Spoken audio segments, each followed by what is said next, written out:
This is a fan-generated show. If you would like to support us, please go to jamieglazov.com and also don't forget to subscribe to our YouTube channel. And make sure to order Jamie Glazov's new critically acclaimed jihadist psychopath, how he is charming, seducing, and devouring us. All your support is greatly appreciated. Good evening. Welcome to the Glazov Gang. Tonight, ICE should deport George Soros as a Nazi collaborator. It's time for the Shadow Party's godfather to face justice. With us this evening, and the author of the article on this subject at Front Page Magazine, backed by popular demand, Daniel Greenfield, the writer and editor of the blog The Point at frontpagemag.com, and he's also a Shillman Fellow at the David Horowitz Freedom Center. Daniel, welcome to the Glazov Gang. Thank you once again. It's very good to be back. Thank you, Daniel. Before we begin our discussion this evening, we would like to dedicate this show to Phil Haney, our dear friend, fellow freedom fighter, fellow Glazov Gang member. Very tragic death. He recently died under very suspicious circumstances. Our thoughts and prayers are with him and his family. This is devastating, tragic, also scary. Now, we don't know everything at this moment, but there are good indications that this may very well be a murder. And as we know, Phil Haney exposed the Obama administration in so many ways and was still continuing in his plans to expose the Obama administration and also, of course, the threat of Islam, of jihad, of the unholy alliance. Daniel, would you like to say a couple words? Yeah, absolutely. It is a great loss. It's a huge tragedy. Phil was a very unique person. I think we all considered him a friend. Phil was somebody who was in the heart of the beast. He was inside the entire establishment. This is something that we write about, that you and me, we discuss the jihad, we discuss the complicity of the authorities, the intelligence agencies in covering this up. Phil was somebody who came forward, who was on the inside, who had to come forward and actually clear his name. We throw around the term whistleblower a whole lot. Phil was an actual whistleblower. He was somebody who put his career, his life, and this is a kind of a business where you really are putting your life on the line to come forward and talk about all this. Multiple challenges in doing so. He was incredibly heroic, and yet when you actually interacted with him, he seemed so very ordinary, because heroes are very ordinary people. Now, we don't know what exactly happened to Phil, but it's obviously quite suspicious and quite disturbing. And the media keeps talking about whistleblowers. Their whistleblowers are political operatives. Phil was the real thing. Was killed, is dead, is something that really should be discussed much more than it actually is. Absolutely, and we do know that he had stressed to some very close people around him that he would never commit suicide. And, he spoke about that to people close to him to remember that if something ever happened to him, and if this was something that the official investigation had tried to label, if he had passed, tried to label if he had died. So this is very, very suspicious, tragic, and again, our prayers and our thoughts are with Phil Haney and his family. Thank you, Daniel, for your words on Phil. Daniel, let's get to the deportation that you're saying should happen to this collaborator, George Soros. Let's begin with that. And you began your article with the example of the deportation of a Nazi death camp guard from his residence in Queens, New York in 2018 by ICE, because it was described as the removal of the last known Nazi collaborator from the United States. But you're pointing out that that's not true. It's not, and that actually got me thinking. This individual is referred to as the last Nazi collaborator, but there is another Nazi collaborator, and his name is George Soros, and there's never been any serious dispute about that. You have reams of media fact checks trying to spin it around, but the basic facts are pretty clear. George Soros admitted them on a 60 Minutes. His father had discussed them in his own book, Masquerade. So we are pretty clear on this. All the smoke and mirrors, all the stuff that he did what he had to, he was afraid for his life, were all complete nonsense, as really I show using quotes from his father and really using quotes from him. This has been caught on video. Now, these accounts came out of the 90s. George Soros was less of a political presence, certainly in American politics back then. Not that many people were paying attention to it. Since the 90s, most people have tried to rewrite history. But the bottom line is he admitted this on multiple interviews back in the day. And the basic reality is that justice should be done. Right.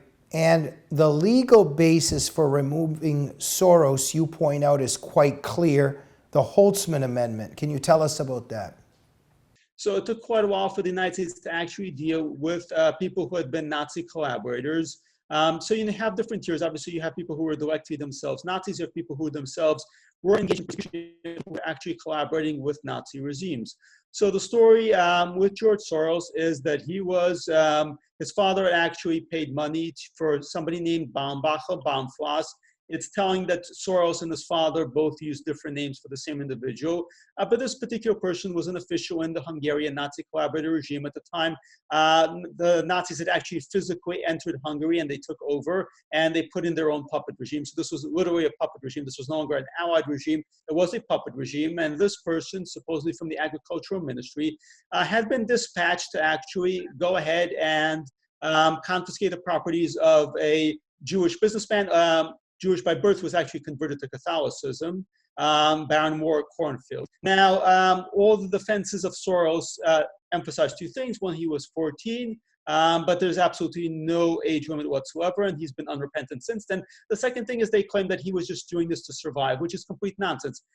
Yes, his father paid money to Baumfloss, this Nazi collaborator. He did not actually have to go to the estate of Baron Moore Cornfield, this Jewish person who would actually help confiscate his possessions. Now, his father, in documents in his book, Masquerade, that actually the Nazi collaborating official took George along to cheer him up. His father describes him as being kind-hearted, and he took him up into the country to do this confiscating to cheer him up. And this jives with George Soros' own accounts, where he describes this as the most exciting time in his life. He'd never been this happy before. So this was not George Soros doing what he had to do to survive. That was absolutely not the case. This is George Soros doing this because it was a good time. And he referred to this as the happiest time of his life. Which is incredibly and deeply twisted. But again, they have repeatedly made this claim that he was doing this to survive. He was doing this because he was enjoying himself. And that's a truly damning part. You also point out that on 60 Minutes, Soros himself admitted working with a Hungarian Nazi collaborator to confiscate Jewish property.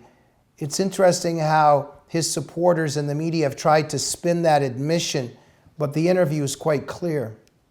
Yeah, he admitted it twice in interviews on video in the 90s. His father mentioned it in his book, so it's very, very clear.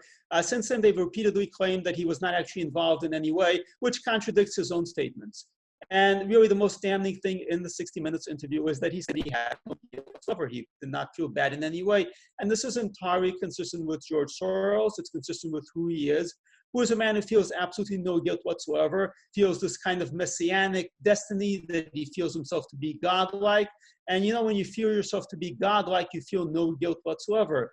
It's a very Nazi state of mind, and really kind of helps convey who this man was and who this man is today and why he should be held accountable. You also document how Soros told Adam Smith's Money World, a PBS series, that, quote, I actually went with him and we took possession of these large estates. And he's talking about how he participated in taking Jewish property. Yeah, it's absolutely indisputable. He said it, it's on video.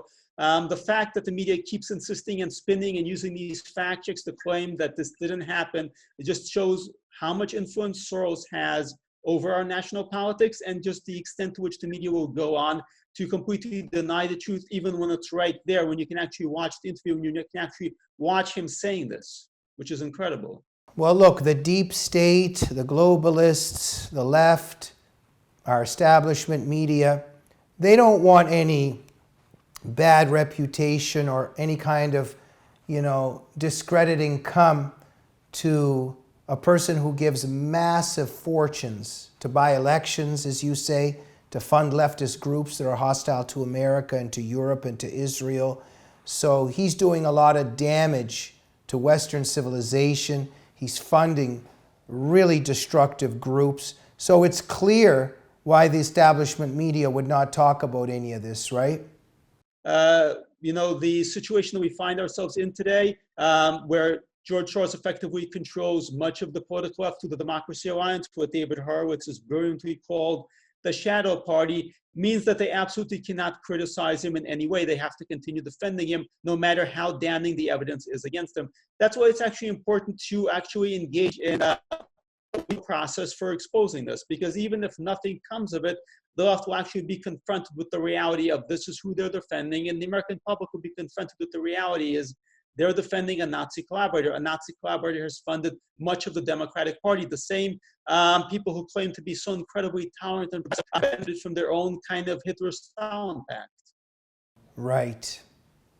And Soros has described this period in his life while he was a Nazi collaborator, as you have shown. He's quoted as saying, "It was the most exciting time of my life." I just want to repeat that. Daniel, there's something very sick about this guy. And I think that there's obviously something connected to the Nazi collaboration and also to what he does with his life till this day. Am I correct that what ethnicity is George Soros?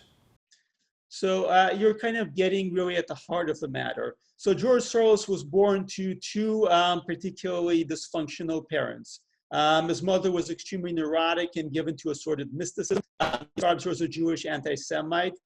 His father was an atheist. His mother was extremely spiritual. His father was an atheist who believed in nothing except physical materials, and we believed that people had invented God. But ethnically, what is George Soros? He's of Jewish origin. Okay, so he's of Jewish origin. This is a man of Jewish origin. Would I be correct in saying that the fortunes of money he spends to groups, these are the groups that are harming Israel, correct? They're harming Israel, they're harming America, they're harming the free world. So how do we explain that a person of Jewish descent that is doing this? Of course, we can move on to America in a minute, but I'm just saying a person of Jewish descent is spending fortunes to harm Jewish people. Well, I mean, you could ask what sort of person would have actually considered going along to confiscate Jewish property as being exciting and happy. George Soros has made absolutely no secret of hating Jewish people. And again, he described his father as a Jewish anti-Semite. He described his father as hating Jews. His mother actually objected to his first wife, he said, because she seemed too Jewish to her. George Soros' father basically believed that human beings had invented God. There was this kind of extreme gap there between mysticism and complete atheism. And out of this came George Soros, a guy who very much hates Jews, who contributes to causes that harms Jews, and who believes that he actually is God. So there's a kind of deeply twisted, dysfunctional, warped state of mind that's at work here, and this is what we're suffering from. Right. And so as you said earlier, these other things that he's doing, not just harming Israel, but it's clear that he has a hatred for freedom. He has a hatred for the Judeo-Christian tradition, for our civilization, and for the United States. And all these groups that he's funding are anti-American and are destructive and damaging to the United States, to liberty, to freedom.